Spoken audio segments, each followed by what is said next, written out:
Salut à tous, merci de nous retrouver sur le site web de Motors TV, motorstv.com bien sûr pour votre émission hebdomadaire, le débriefing F1, toujours en compagnie de Jean-Luc. Salut Jean-Luc. Eh ben oui, ça a l'air de faire plaisir, donc on est content d'être là quand même. Et je te le Salut confirme. Bon, ça va, je reste alors. Même si je suis un peu triste que la saison de F1 soit terminée. C'est vrai. C'était hier le dernier Grand Prix à Abu Dhabi, on va en parler bien sûr. Je signale juste, c'est la nouveauté de la semaine, qu'il y a un débriefing F1 bis. C'est sur l'antenne de Motors TV, la télé, cette semaine. C'est vrai, on vous l'avait promis. Eh bien, nous l'avons fait, effectivement. Il y a une émission de télévision qui démarre avec le même nom, bien sûr. Donc, mais on vous réserve d'autres surprises à l'avenir aussi, vous allez voir. Avec Denis Chevrier qui intervient dans cette émission. Mais pour vous, ici sur le web, on va répondre véritablement à vos questions que vous pouvez poser via le forum à la rubrique Monoplace. Alors, on rappelle que donc Vettel a gagné, que Weber a terminé deuxième, doublé donc des Red Bull, Button, le champion du monde depuis le Brésil, est sur le podium.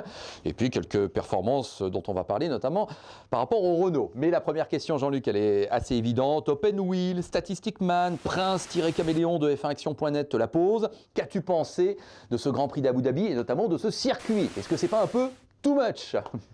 Alors oui, la réponse est oui, c'est too much évidemment. Bon, c'est vrai que les mots qui viennent à l'esprit, c'est féerique, effectivement, c'est fantastique au sens premier du terme, extraordinaire au sens premier du terme également. Bon, c'est plus qu'un circuit, c'est-à-dire qu'il faut rappeler que c'est un projet immobilier extraordinaire avec un tracé donc et assez long. Et c'est un peu ça la surprise, plus de 5,5 km, donc ça c'était quand même un vrai circuit. Un circuit d'ailleurs en 3 parties, on reviendra dans le détail aussi, avec une partie relativement rapide au début, ensuite les 2 lignes droites, bon là où on pouvait exprimer naturellement la vitesse de pointe et le Kers, on a bien vu ce que ça donnait avec la McLaren d'Hamilton, et puis une partie en ville, la dernière partie avec le passage notamment sous l'hôtel, etc. Bon, énormément d'argent investi, 24 milliards d'euros. Voilà le vrai chiffre officiel révélé par Philippe Gurdjian, donc le maître d'œuvre, l'opérateur. 24 milliards, tu as bien dit. J'ai bien dit milliards, oui. 24 milliards, et pardon, de dollars pour être précis. Oui. Soyons, utilisons les bonnes références. 24 milliards de dollars. Alors combien pour le circuit? On ne sait pas, Philippe Gurdjian lui-même ne sait pas. C'est de l'ordre, on va dire, d'un petit milliard. Sûrement, parce qu'on ne peut pas, évidemment, dissocier le circuit du reste de l'opération. On rappelle qu'il y aura au total 20 hôtels qui fonctionneront. Il y en a déjà 7 en fonction, dont le plus grand avec 500 chambres, qui a une marina à côté, qui aura un centre Ferrari. Enfin, oui, c'est le dôme, il est gigantesque. Absolument dit. Alors, too much, c'était la question. Oui. Peut-être. D'un autre côté, moi je ne peux que me réjouir de voir des pays, de voir des gens qui ont les moyens et qui choisissent de les consacrer à la Formule 1. Quand on voit que malheureusement dans notre pauvre pays, on n'arrive même pas à trouver les quelques dizaines, j'ose dire, de millions d'euros pour ou réactiver un circuit actuel ou en créer un nouveau, ben, je trouve ça pitoyable. Donc moi je me réjouis qu'il y ait des gens qui investissent dans la Formule 1, qui y croient, même si la décision, on le sait bien, elle a été prise il y a plus de 2 ans, les travaux ont duré 25 mois, ben, moi je suis ravi. Alors ok, débauche, je sais bien, ok, Palais des Mille et Une Nuits, ok, too much, oui, parfois, on a un peu ce sentiment, on se dit oui, là quand même, ils ont été un peu forts, mais bon, moi ça me fait plaisir qu'il y ait toujours des gens qui investissent dans le sport mécanique et particulièrement dans la Formule 1. Ben voilà. Bon, en tout cas, on a bien aimé le concept de départ de jour et d'arrivée de nuit, c'est vrai que ça a donné une atmosphère assez particulière. Et au niveau du résultat sportif, eh bien, tu as noté, il n'y a eu qu'un véritable abandon pour pas de mécanique, parce qu'Alguersuari abandonne sur panne sèche, on a vu avec cette rentrée au stand où il se trompe de stand. Image assez étonnante quand même. Bon, c'est l'inexpérience sans doute. Bah, ils sont tous de la même couleur. Alors, voilà, nous-mêmes, on se fait piéger parfois dans le feu du direct avec les 4 monoplaces un petit peu identiques. C'est vrai que c'est pas évident. Voilà. En tout cas, ce seul abandon mécanique, c'est Hamilton. Évidemment, c'était le principal. Ouais. Hamilton n'a pas pu concrétiser sa brillante pole et c'est Red Bull qui ramasse, si j'ose dire, la mise. Il ramasse la mise, effectivement. Alors, Patrick Tambay, rendons-lui cette justice, l'avait dit depuis le début du week-end, il les sentait bien. Même si Hamilton était le plus rapide, il a dit, en termes d'exploitation du potentiel pneumatique, moi je sens très très bien les Red Bull. On a vu qu'en charge de carburant, ils étaient pratiquement au même niveau, même si Hamilton avait un petit avantage. Et surtout, il avait un énorme avantage avec le Kers. Dans le deuxième secteur, à chaque tour, il leur mettait entre 3 et 5 dixièmes de seconde. Donc la moyenne, 4 dixièmes de seconde à chaque tour. Alors, 3 à 4 dixièmes qui reperdaient d'ailleurs dans le troisième secteur, qui était de loin le plus pénalisant, c'est-à-dire, on l'a dit, le secteur le plus lent, le secteur d'accélération-freinage. Là, manifestement, les Red Bull et même les Brown Grand Prix étaient à la hauteur de la McLaren dans ce compartiment.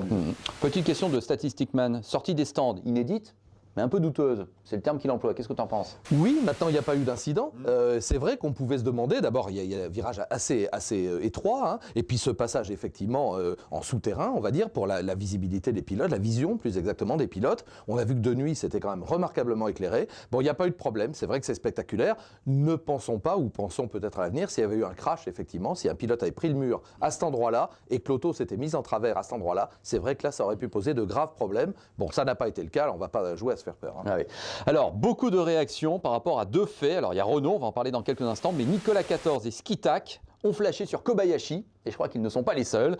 Et donc, on te demande qu'est-ce que tu as pensé de la prestation de ce Japonais? Génial. Alors là, on l'avait déjà dit au moment du Grand Prix du Brésil. Moi, c'est ce que j'attends d'un jeune pilote. Suivez mon regard. C'est-à-dire quand on a une chance, quand on a un ticket, eh ben on l'exploite à fond. Et là, ce qu'a fait Kobayashi, déjà, on sait qu'au dernier moment, il a été appelé pour s'asseoir dans le baquet de la monoplace au Japon. Après, il a eu à peine quelques jours de délai pour le Brésil. Et cette fois, et là, il confirme sur 2 Grands Prix. Il fait 2 performances absolument remarquables. Il a l'attaque, il a l'intelligence. Il commet pas d'erreur. Quand il se frotte au plus puissant, lire Jenson Button, oui. excusez-moi, champion du monde oui. en titre, Il a là pas pour cédé, le coup, hein. Ah, oui. il n'a pas cédé. Je veux dire, il est courageux, il est talentueux, il est génial. Quoi. Moi, je dis que à la place de Toyota, je signe dès demain. Et là aussi, suivez mon regard. Il y a d'autres jeunes pilotes qui avaient des tickets à jouer, qui les ont pas joués. Je suis désolé. Alors je saisis ta perche au vol. Seben34, Titeuf de fanaticf1.com, Atomico.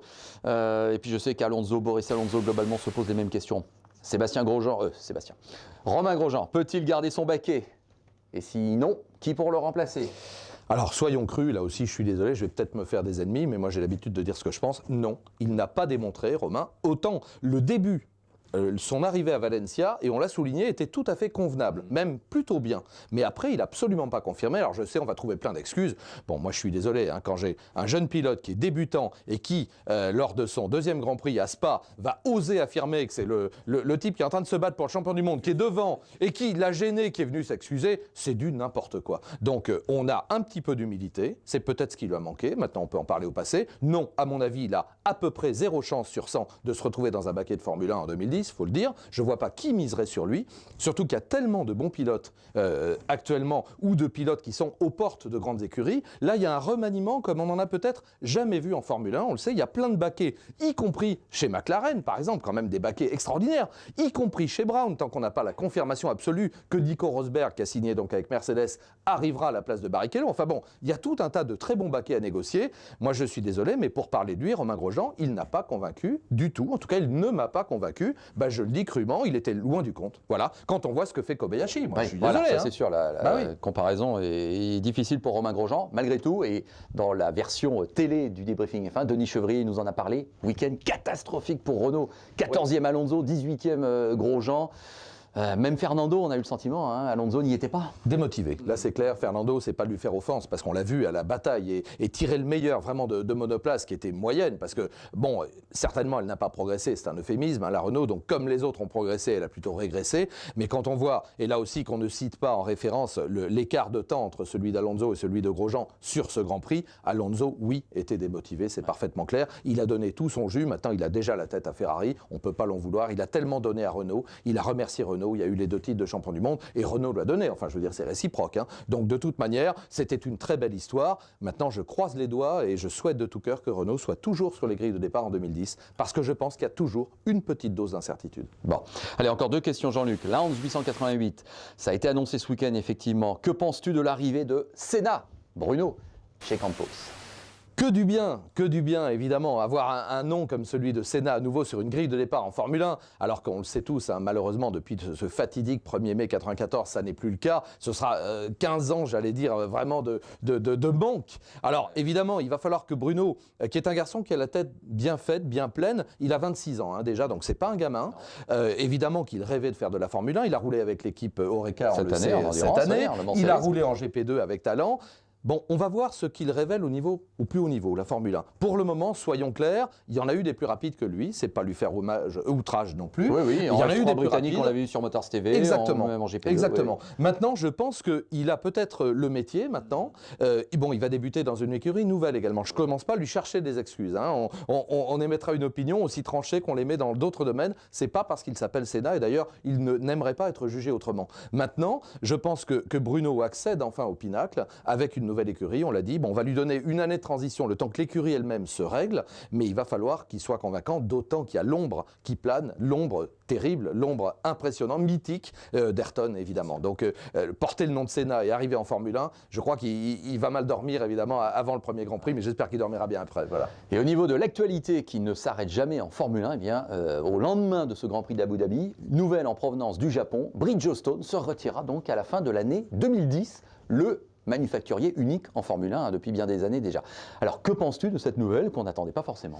On ne l'attendait pas, maintenant ça légitimise quelque part la démarche de Michelin qui dit nous ne voulons participer à des compétitions que lorsqu'effectivement il y a compétition. C'est-à-dire qu'on peut se battre contre des adversaires. Là, on achète quelque part le label Formule 1, c'est ce qu'a fait Bridgestone et c'est leur choix qui est respectable. On a payé très cher pour dire nous sommes le pneu de la Formule 1. Maintenant on a usé, je pense, jusqu'à la corde quelque part ce label parce qu'on n'en parle jamais des pneus, soyons clairs. On en parle uniquement pour dire ah il a pris les tendres ou ah il a pris les durs et ah il exploite mieux. Bon, on en parle quand ça crève aussi. Donc c'est pas une image très positive. Moi je suis désolé, mais la compétition au plus haut niveau, eh bien c'est entre des marques, entre des pilotes, entre des écuries, entre des constructeurs et entre des manufacturiers de pneus. Donc j'espère peut-être que le jeu va se rouvrir et qu'on va proposer à d'autres manufacturiers de venir.